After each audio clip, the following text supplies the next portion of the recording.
So I'm entering the last week of my tastings of the 2019 vintage here in Burgundy, in the Côte d'Or.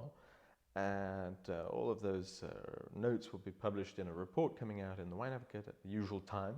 But there's so much excitement about the vintage on the one hand, on the other so few people have been able to taste it because of all the problems with coronavirus that I wanted to offer some preliminary thoughts on the year.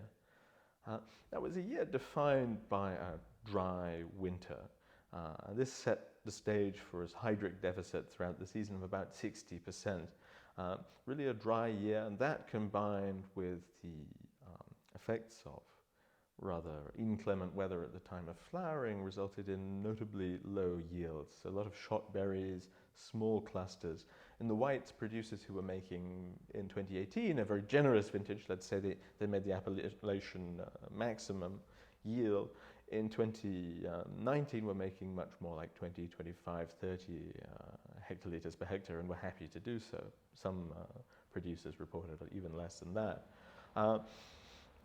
Below average yields for the most part in the red wines too, and then a sunny growing season with some heat spikes, especially in the months of July. On average around 3 degrees Fahrenheit warmer than an average year, and you could say about 20% more sunshine hours than usual. 2018, that was 30% more, so it's a less extreme vintage than 2018. There was cooler weather at the time of harvest when the grapes were picked, and that helped as well.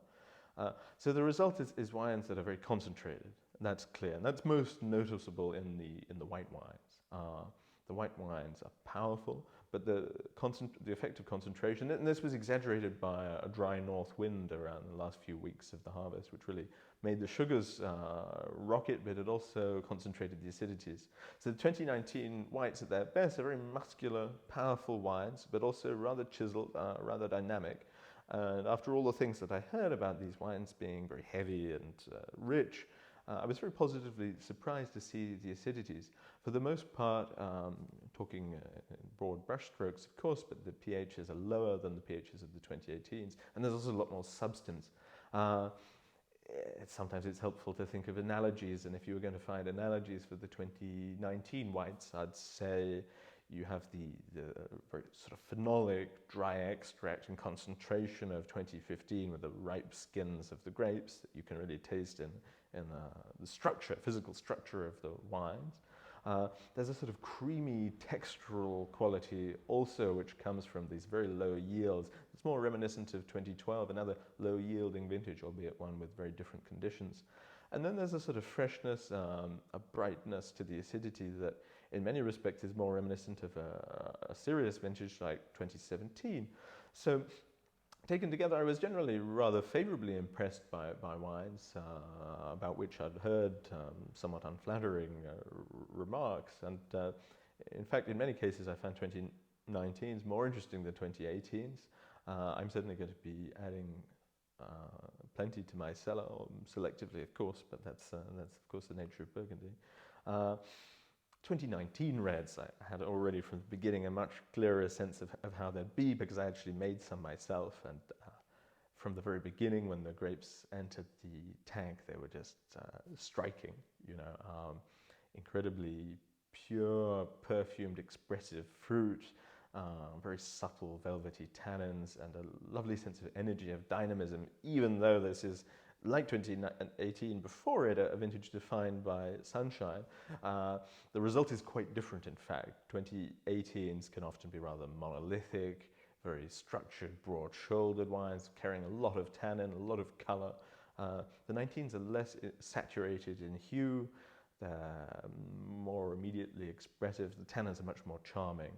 It was a year when you could take a lot of press wine and didn't have to be very selective about that sort of thing. 2018, press wine in 2018 was absolutely black and, mouth-puckeringly structured and extracted. So 2018, being this monolithic vintage, 2019 is much more finessed, elegant, and immediately expressive, charming.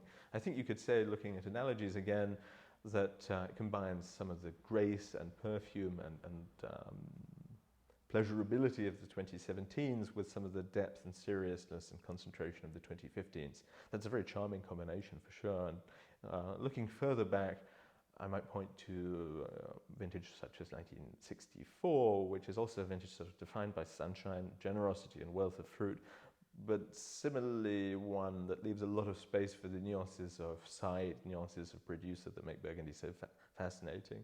So 2019's, even though it's going to be it's a below average crop, so there's not that much wine to go around, and these are challenging circumstances for a lot of wine merchants and a lot of importers, but it's going to be well worth getting your allocations this year, and I really found a great deal to be excited about going up and down the Côte d'Or tasting this fall.